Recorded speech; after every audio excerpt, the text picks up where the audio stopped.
Hi everybody, this is Father Moki coming to you from Good Shepherd Church in Wailuku, Maui. Today is Thursday, February 17th, 2022, and this is Chicken Chat. We have big news to start Chicken Chat with this week, and the big news is that we are back in business on Saturday afternoon and Sunday morning for in-person worship. Both services are held out here in the office courtyard unless it rains. Previously we had said if it rains we will cancel, but the numbers of Omicron are down enough that if it rains, we can go back into the parish sanctuary. The plan for that, by the way, is on Ash Wednesday at 7 p.m. We will have a Eucharist with the imposition of ashes. We'll also have music. We plan to have that 7 p.m. Ash Wednesday service in the sanctuary. That's when we will go back, and then every Sunday after that we will continue to meet in the sanctuary. In the meantime, both Saturday 5 p.m. and Sunday 9 a.m. will meet outside. After the Sunday service goes inside, the Saturday service will still continue to meet outside.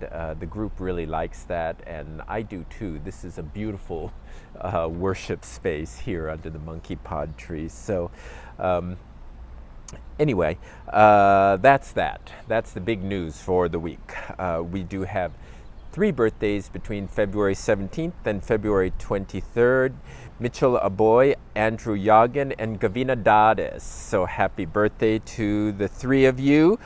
We have no wedding anniversaries between the 17th and the 23rd, but between the 17th and the 23rd, we do remember the death anniversaries of Auntie Mahoi Nui Kwak, Julian Ruiz, and Leona Tanaka. Mahoi Nui Kwak is February 19th, Julian Ruiz, February 19th, Leona Tanaka, February 20th. At the time of this taping, the pastoral care prayer list includes Peter Lee's brother, Richard, who is hospitalized on a ventilator on the mainland with COVID. As of the taping of this service, he did go into cardiac arrest, and so Peter immediately flew to the mainland. So please keep the Lee family in your prayers as we remember everyone on our pastoral care prayer list this week. Let us pray.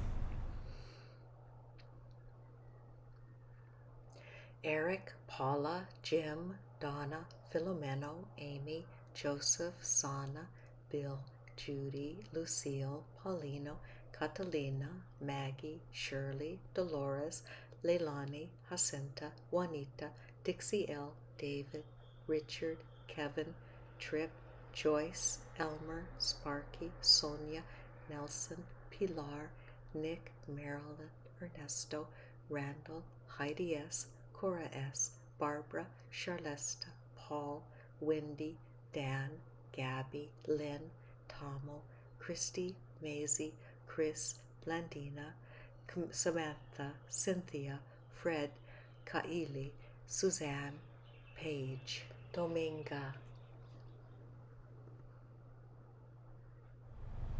Most holy and gracious God, we ask for your healing presence upon all those on our pastoral care prayer list and upon all of those who need our prayers but are unknown to us. May all be restored to fullness of spirit and life in you.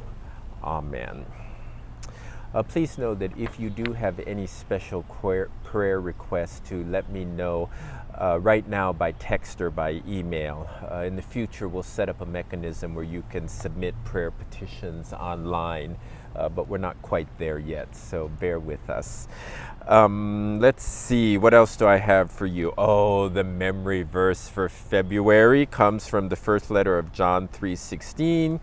We know what real love is because Jesus gave his life for us. We know what real love is because Jesus gave his life for us. And indeed, that's an excellent thing to remember, that we are all loved, and we're all loved unconditionally. So that Bible verse really sums that up well.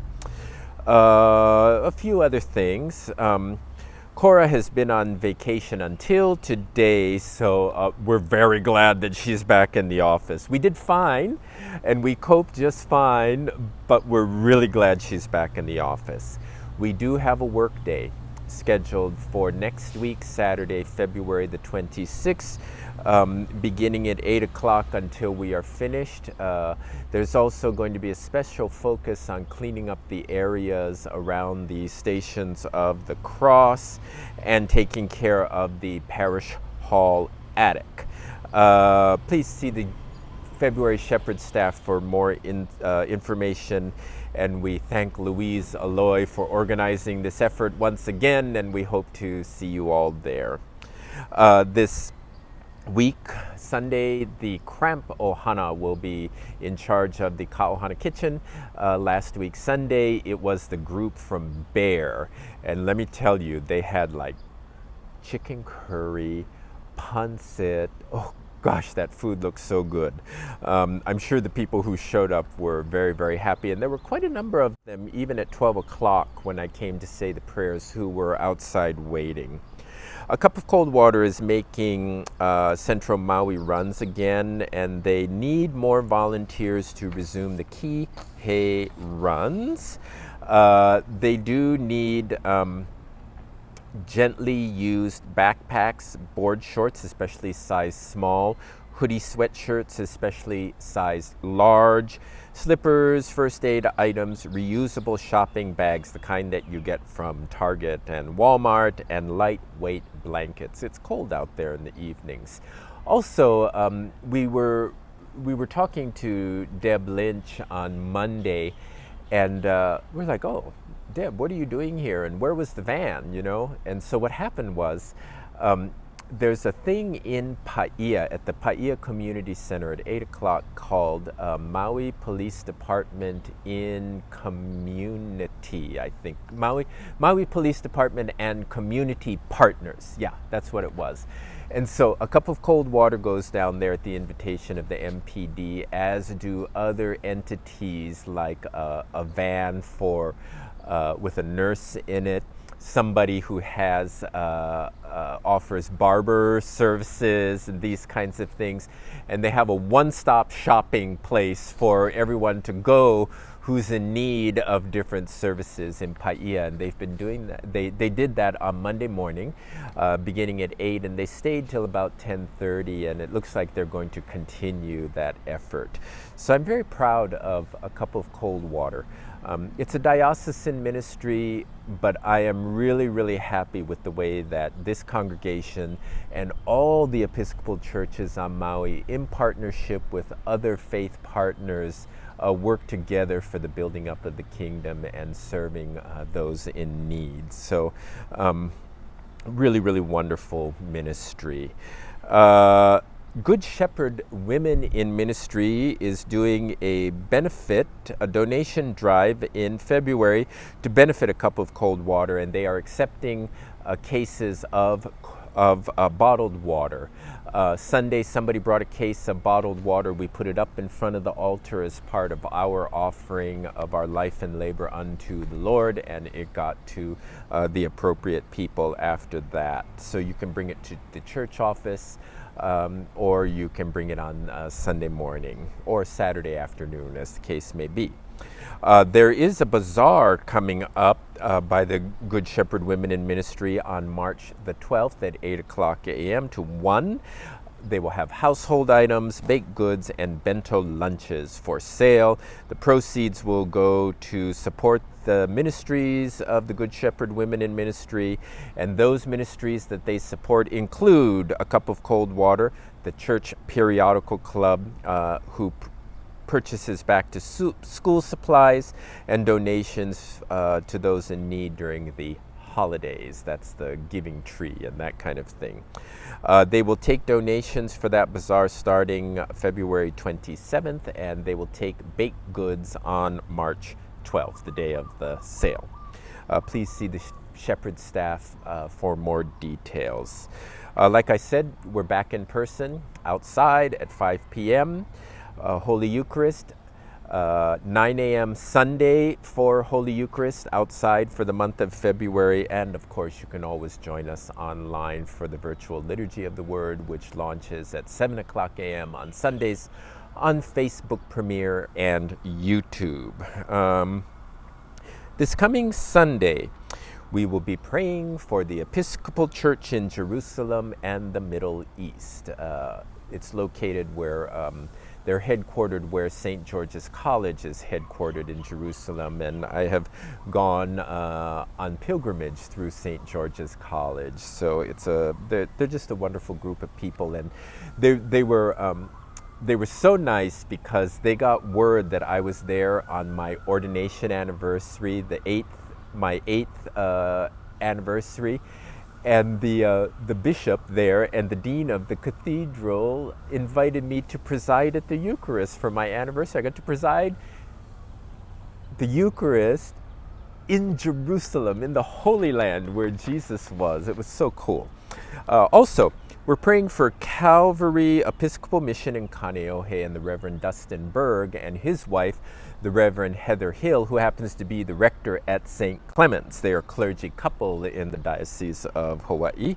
And then we do have a number of really interesting people for whom to pray.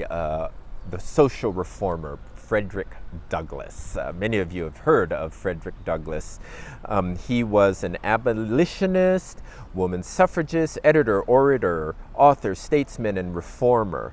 Now, he was a slave, and then he was separated from his mother, and then the mother died at age 7.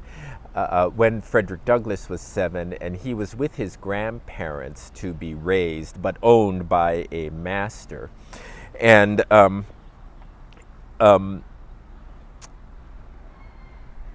when he was 12, the owner's wife started teaching him the alphabet and how to read, which was taboo. You didn't teach slaves to read because, if they get educated and find things out, it could be very dangerous to the owners. But the owner's wife taught him how to read, and he read voraciously and was educated about the immorality of slavery, and then he escaped up into the north and continued to advocate for these things. So we remember Frederick Douglass.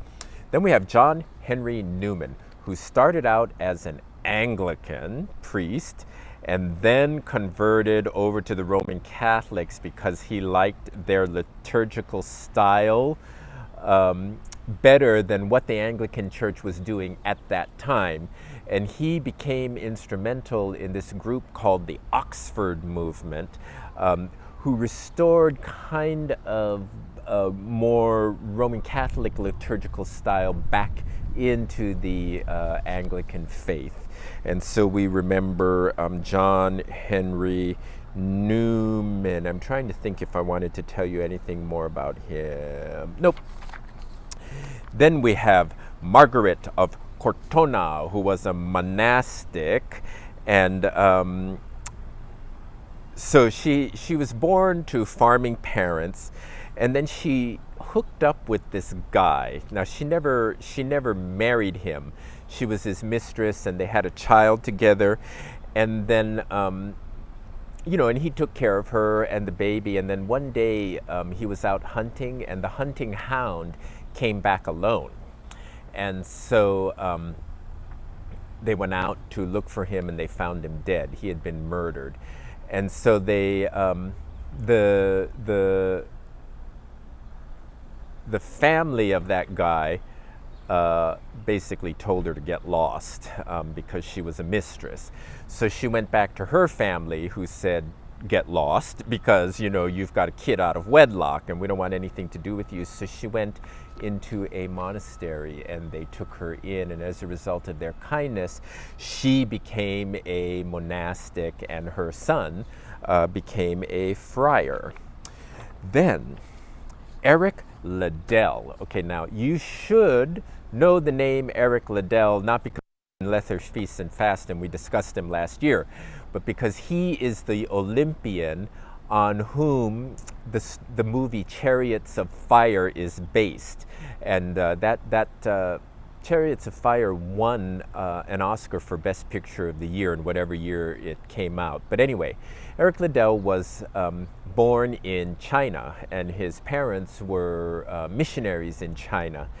And then he went back to Canada and got involved in athletics, but got into trouble and was disqualified from some competitions because he refused to compete on Sunday mornings, because that was the Lord's Day when you go to church. Right on, Eric Lidell, you go.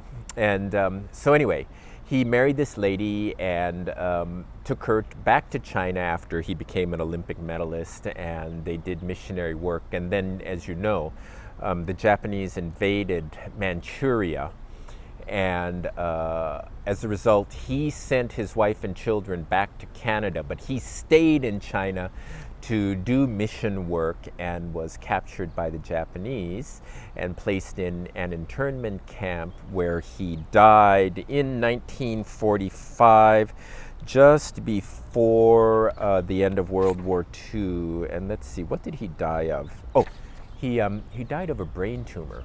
But of course, if you have a brain tumor and you're in an internment camp, you can't get proper treatment. Okay.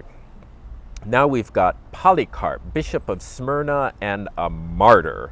This is like 156, right? So they still didn't like people being Christians, and they would ask them to renounce. And Polycarp said, I've been worshiping Jesus Christ for 83 years. Why should I stop now?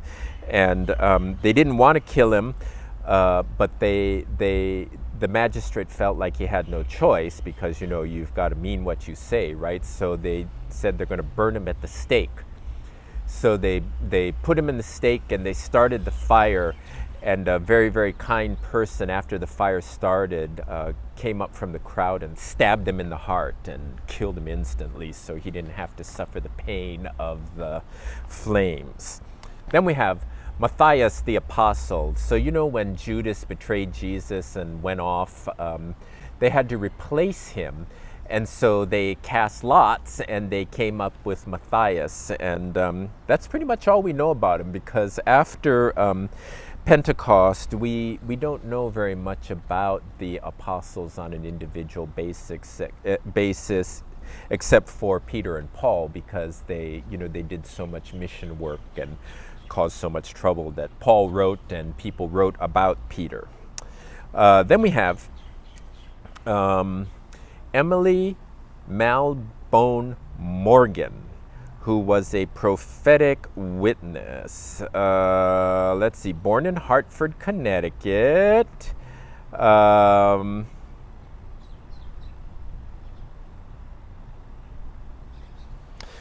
I didn't seem to read about her. I think I missed the paper. So let me see here.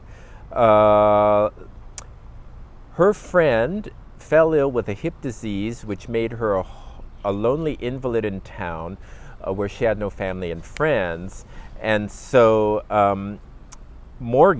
Emily Morgan, founded the Society of the Companions of the Holy Cross, and they allowed people into this order like her friend, and they espoused a simplicity of life to pray and work for social justice, because of course you don't want to marginalize people who are lame and cannot walk.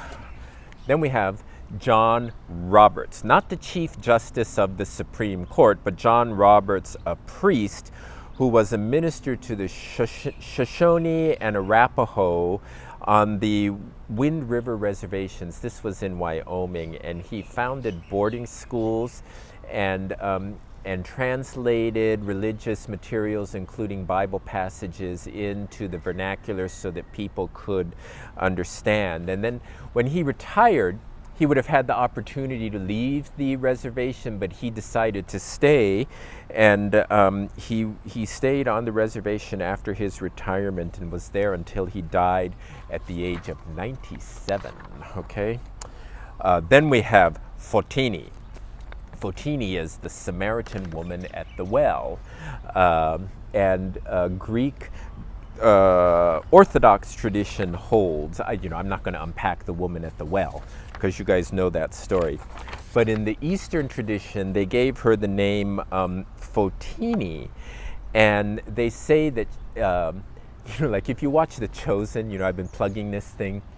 In the scene where Jesus is with her, she gets so excited because she's forgiven everything. She like dances and jumps for joy, and she goes and tells everybody what happened to her and how Jesus knew everything about her life. And because of that, she created so many converts that they say she was equal to the apostles. Now, in Eastern tradition, okay?